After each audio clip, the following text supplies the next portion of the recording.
Hello dear students, आज का जो हमारा टॉपिक है that is पोलाइडी level of endosperm. बहुत ही इजी टॉपिक है लेकिन बहुत ही इंपॉर्टेंट भी है, क्योंकि इसमें से आपको नीट में ज़रूरी क्वेश्चन पूछा जाएगा। देखो क्या है पोलाइडी लेवल ऑफ एंडोस्पर्म, बहुत ही आसान है। या इसको हम कैसे डिटरमाइन कर सकते हैं। It is determined as ploidy of male parent. Male parent की क्या पोलाइडी है, क्या ये डिप्लॉयड है, ट्रिप्लॉयड है, टेट्राप्लॉयड है, पेंटाप्लॉयड है, हेक्साप्लॉयड है। And then it is divided by 2। बहुत ही आसान है। पोलाइडी ऑफ मेल पेरेंट जो पोलन ग्रीन कंट्रीब्यूट करता है, then divided by 2 is plus फिर यहाँ से क्या करना है ploidy level of female parent. यहाँ पे मैं एक छोटी सी न्यूमेरिकल आपको दूंगा। यहाँ पे देखो फॉर एग्जाम्पल हम क्या करेंगे। इफ डिप्लॉयड मेल पेरेंट, बहुत ही आसान है। If a diploid male parent is crossed with a tetraploid, बहुत ही आसान। देखो टेट्रापोलॉइड फीमेल पेरेंट, तो हमारा जो एंडोस्पर्म बनेगा उसकी पोलाइडी क्या होगी। यहाँ पे आप देखो एक डिप्लॉयड मेल पेरेंट है, उसको हम क्या क्रॉस करते हैं एक टेट्रापोलॉइड फीमेल पेरेंट से। And what will be the ploidy level of the endosperm. बहुत ही आसान है। According to formula what is the ploidy of male parent, यहाँ पे it is diploid that is 2n। बहुत ही आसान। 2n डिवाइड बाई क्या करना है 2n डिवाइड बाई 2, बहुत ही आसान है। प्लस क्या करना है मुझे बोलो यहाँ से plus पोलाइडी level of female parent. तो यहाँ पे फीमेल पेरेंट क्या है 4n। इतना आसान है। तो फिर what is the ploidy level of endosperm.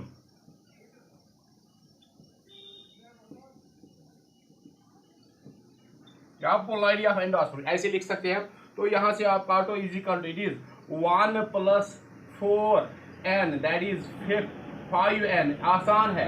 अब ये 5n का क्या मतलब हुआ, इट इज पेंटापोलाइड। बहुत ही आसान है। ऐसे आप बहुत सारे एग्जाम्पल्स देख सकते हो। लुक हियर क्या है, डिप्लॉयड पेरेंट को हमने टेट्रापोलॉइड पेरेंट से क्रॉस किया तो हमारा जो एंडोस्पर्म निकल के आया वो क्या निकल के आया यहाँ पे पेंटापोलॉइड।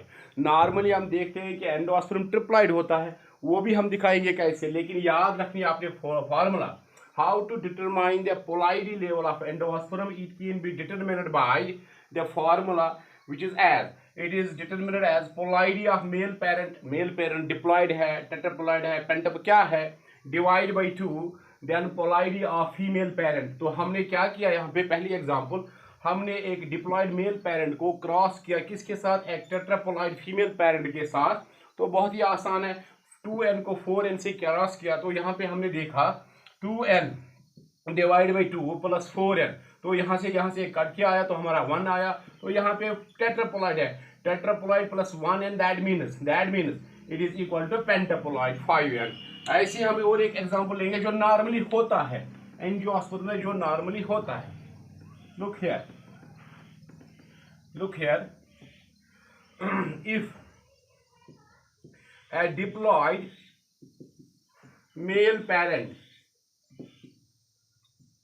is crossed with a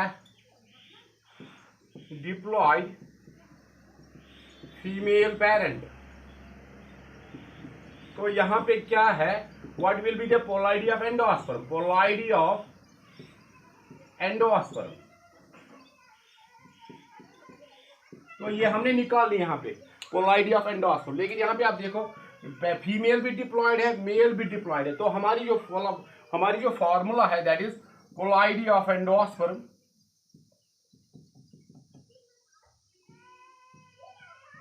that is पोलाइडी of male parent divide by 2 plus पोलाइडी of female parent.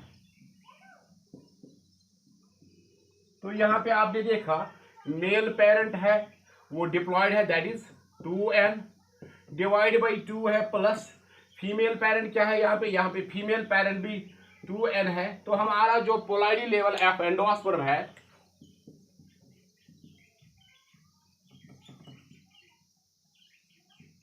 वो क्या निकल के आएगा, बहुत ही आसान है। यहाँ पे आप देखो that is 1n plus 2n is equal to 3n। ये नॉर्मली होता है, this is the normal phenomena which is found in angiosperm, that is और most of the angiosperms have endosperm as triploid. देखो बहुत ही आसान है, हमने क्या बोला that ploidy level of endosperm can be determined by a formula which is as ploidy of male parent divided by 2 plus ploidy of female parent। इस पे हमने दो एग्जांपल्स दी, दो न्यूमेरिकल्स की। मुझे उम्मीद है आपको अगर ऐसा क्वेश्चन आगे आएगा तो आपको आसान होगा ये निकालना वहां से, क्योंकि क्या करना है सिर्फ ये देखना है what is the ploidy of male parent, उसको डिवाइड करना है 2 से, देन ऐड करना है ploidy of female parent। आप देखो ये क्वेश्चन मुझे उम्मीद है आपको समझ आया होगा, और आप समझ आने के बाद आपको क्या करना है, इसको शेयर करना है, लाइक करना है, अपने दोस्तों के साथ शेयर करना है और चैनल को भी सब्सक्राइब करना है। बाकी इस वीडियो को देखने के लिए आपका बहुत बहुत शुक्रिया। Thank you.